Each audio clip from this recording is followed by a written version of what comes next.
درگاہ عالیہ بھرچونڈی شریف سندھ کے ضلع گھٹکی تحت کے قریب واقع ایک معروف روحانی و دینی مرکز ہے۔ درگاہ بھرچونڈی شریف کے بانی حضرت حافظ محمد صدیق قادری رحمت اللہ علیہ ہے۔ قیام کا سال اپنے 1260 ہے۔ تقریباً 1844 میں اس روحانی خانقاہ کی بنیاد رکھی۔ کہا جاتا ہے کہ بھرچونڈی کا لفظی مطلب اولیاء سے کچھ حاصل کرنا یا مراد پانا ہے۔ اس خانقاہ کے قیام کے بعد یہ جگہ اسی نام سے مشہور ہو گئی۔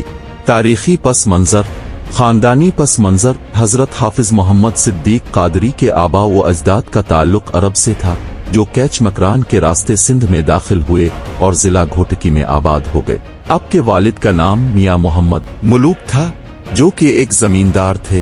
اپنے ابتدائی تعلیم اپنے گھر سے حاصل کی اور حفظ قرآن کے لیے سوئی شریف سید محمد حسن جیلانی کے مدرسہ میں تشریف لے گئے۔ آپ کا شجرہ نسب حضرت غوث العظم شیخ عبد القادر جیلانی رحمت اللہ علیہ سے جا ملتا ہے۔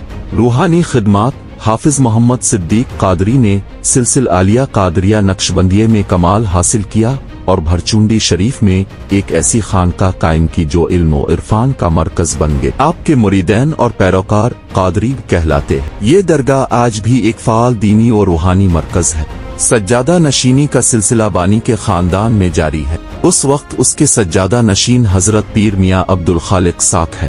اس درگاہ سے متعلق وقتہ فوقتہ مختلف سماجی اور سیاسی مباحث بھی میڈیا اور عوامی سطح پر زیر بحث رہتے ہیں۔ یہ مرکز سندھ کی صوفیانہ تاریخ میں اپنی الگ شناخت رکھتا ہے اور دور دور سے عقیدت مند یہاں حاضری دیتے ہیں، اور آج بھی یہاں دینی تعلیم اور ذکر الہی سے دلوں کو سکون ملتا ہے، اور آج بھی دور دراز سے لوگ اپنے روحانی سکون کے لیے درگاہ بھرچونڈی شریف تشریف لاتے ہیں اور ذکر الہی سے اپنے دل کو منور کرتے ہیں، اور آج بھی یہاں اللہ اللہ کی صدا گونجتی ہے۔